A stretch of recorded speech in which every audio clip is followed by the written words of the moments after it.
Hi, everybody. My name is Mark. I am an E2 IELTS expert. I'm a former IELTS examiner and a longtime IELTS teacher.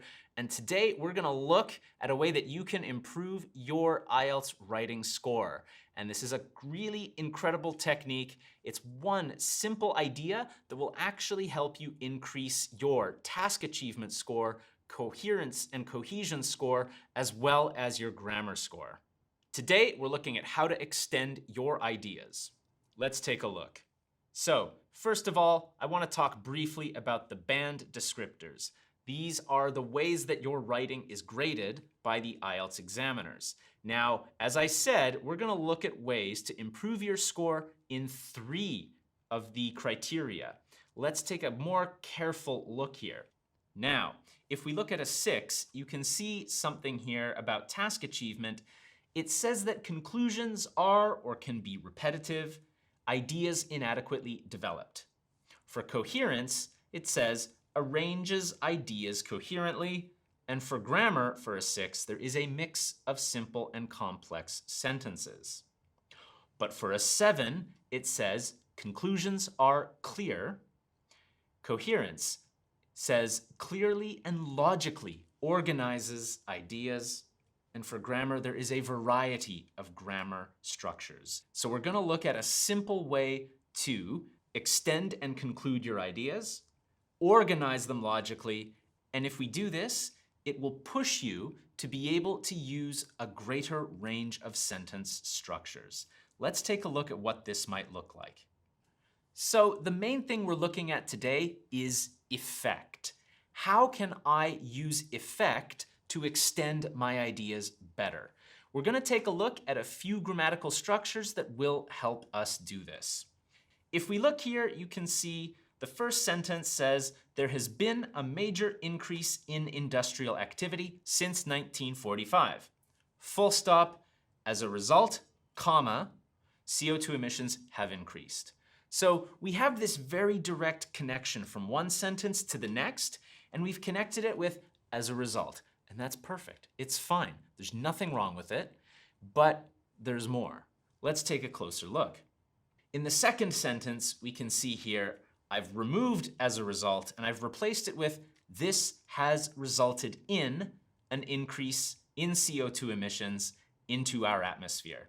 So I've changed the sentence slightly, and I've now got 2 sentences very beautifully connected. The word this in the second sentence refers to everything in the previous sentence.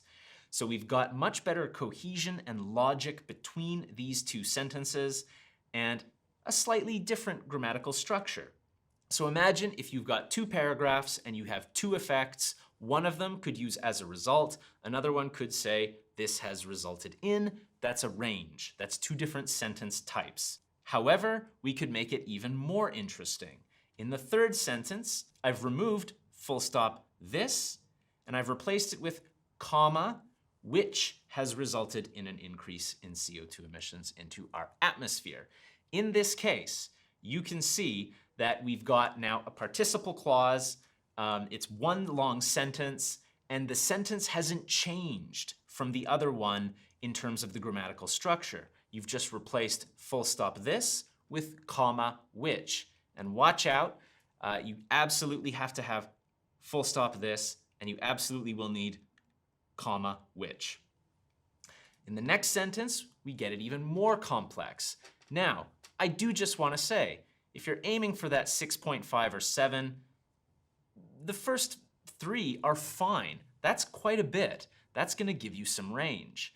The next level is just a little bit less common. It's a little bit tighter. So instead of which has resulted, I've condensed it down to 1 word.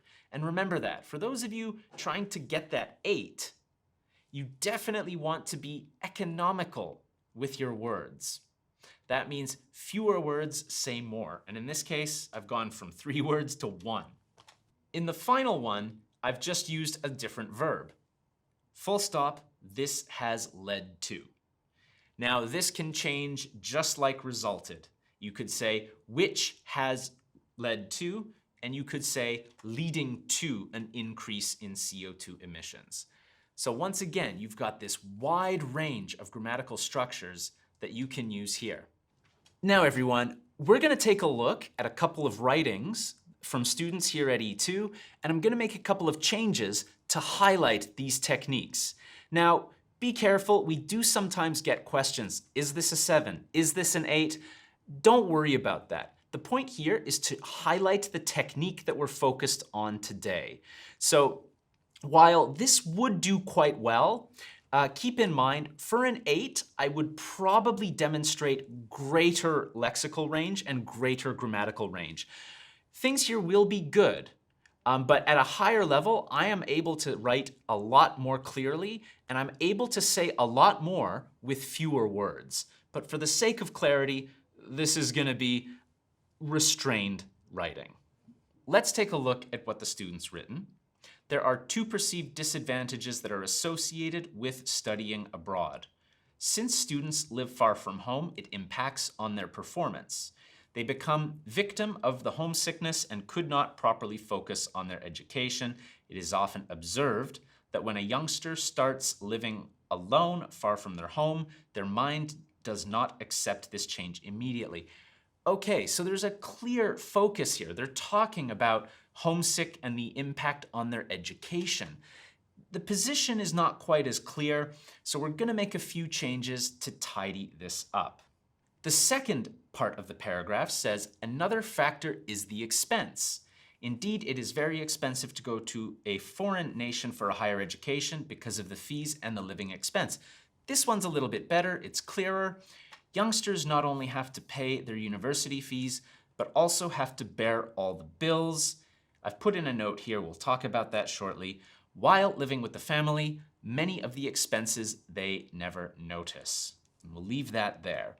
Now I've made a couple of quick changes. Let's take a look. So if you see here, we've got the same paragraph and I've made some changes. So the first sentence is relatively the same. However, I've made the next sentence a bit clearer. I decided to forget about homesickness in this sentence and just say, one is that a foreign student may struggle academically. Now in the next sentence, I extend this. Being away from family and living in an unfamiliar place can be unsettling. Full stop. This may lead to a lack of focus on their schoolwork and thus a decline in their grades, resulting in a poor return on their educational investment. So in this sentence, we've got 3 different ways of showing effect. Full stop, this may lead to a lack of focus and thus a decline in their grades. Then, comma, resulting in a poor return on their educational investment. So in that case, you've got 3 effects shown. The idea is much more fully extended, and this has very carefully supported the idea. And these are techniques that you can incorporate very easily into your writing. You could write, as a result, they will lack focus on their schoolwork.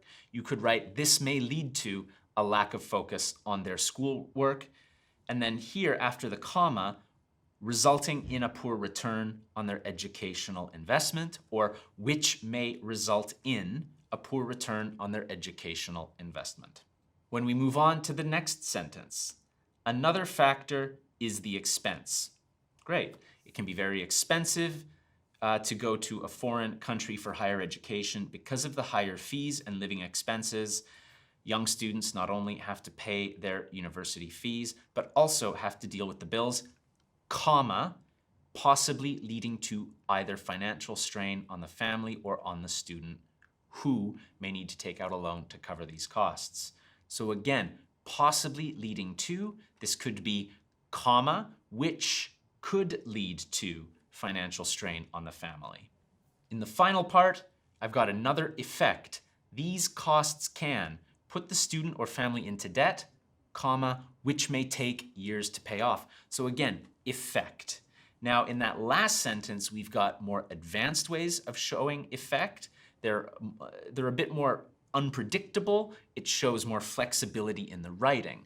But if you're trying to get from, say, the 5.5 or 6 to the 6.5 or 7, this may lead to, this may result in, or which can lead to, which can result in, can help you extend your idea, connect your ideas logically and clearly, and use more range in grammar. These participle clauses are wonderful for that.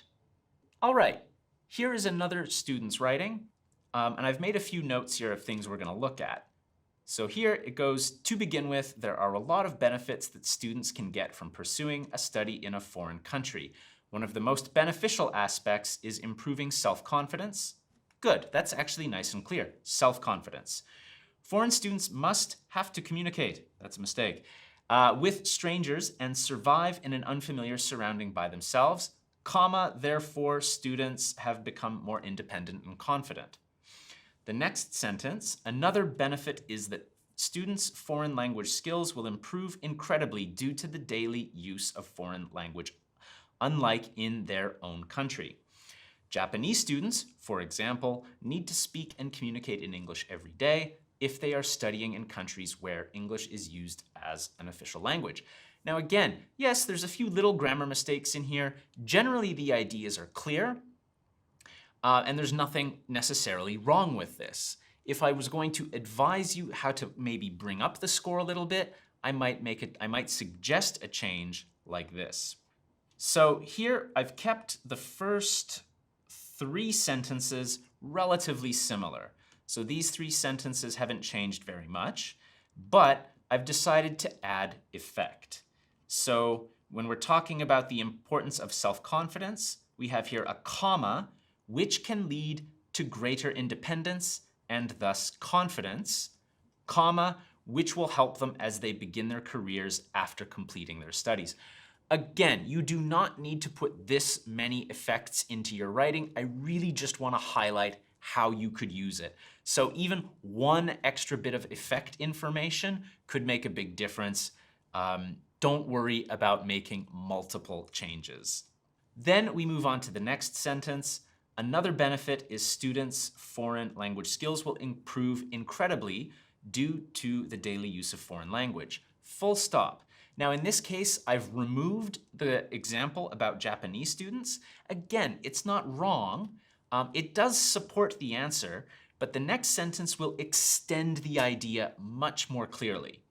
This may lead to greater work opportunities as bilingual workers can be an asset to a company. So this really answers the question. You say that students will improve their foreign language skills, but so what? Why is this important? Why does it matter? And that's really extending the idea, not just supporting it. So this is really allowing you to say a little bit more, but that little bit more can make a big difference. So we've got that, and then I've ended the sentence with a nice concluding idea. The wider the range of skills one has, the greater the opportunities there will be. So again, in this paragraph, we've got 3 different ways of showing effect. Not all of them are necessary. I want to remind you, this is just to show you how you might incorporate these ideas into your writing. Now, I know a lot of you are going, oh, okay, I understand, I see, this is great. And that's fantastic. I'm really happy. But remember, if you don't practice this, you're not going to remember it. And on test day, when you're writing your IELTS test, you don't want to be thinking, okay, what's the effect? What's the effect? You want this to come as a natural habit for you when you're thinking. So please make sure you practice this when you're writing. You can practice it even when you're doing your speaking test practice. Practice it with your teacher, and very importantly, get feedback. Please remember, here at E2, we do have feedback available. You can do mini mock tests with our E2 IELTS experts. You can also do writing classes here as well. Links are in the description. And remember, another key thing when we're looking at any of these ideas, all of the ideas we've looked at here, having a second language creates better job opportunities. I think you guys know this. These are not ideas that you didn't know about.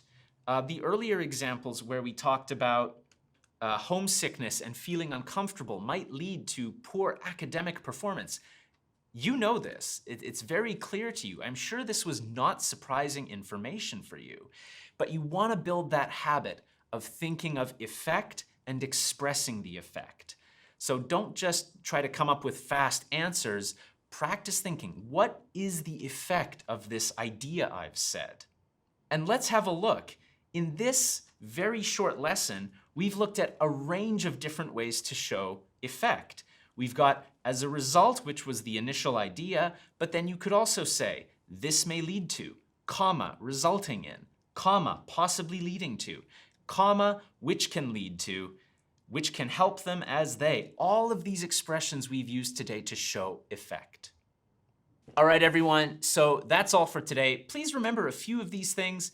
A few final points I'd like to make. One, of course, is practice and get feedback. I know how tempting it is to think, oh, no problem, I understand. Practice, get feedback, practice again. It's really the best way to improve. Secondly, as I keep saying, you don't have to fill every paragraph with effect, effect, effect. Don't overdo it. I know it can be very tempting, but one or maybe two is enough for any idea. Third, remember, the more range of grammar and vocabulary you have, the easier this is going to be and the higher the score you can get. So in this video, we only looked at a few techniques for showing effect, and there's more. As someone with quite a bit of writing experience, I can very quickly pull on a range of grammatical structures and a range of vocabulary items to really carefully express what I'm trying to say. The better your vocabulary and grammar range, the easier this becomes. And again, if you're aiming for that 8 or higher, you definitely want to be thinking about vocabulary. Please keep reading a lot. It's one of the best ways to improve your vocabulary. Finally, you do not have to do this. This is just one simple way you can extend your ideas. I think it's a very simple way to extend your ideas. But as always, you don't need to go to another IELTS teacher and say, I heard you have to talk about effect. Yes, effect is a wonderful way to do it, but there are many other ways you can do it. Don't worry about it too much. I'm Mark. I hope you found that helpful, and I'll see you next time.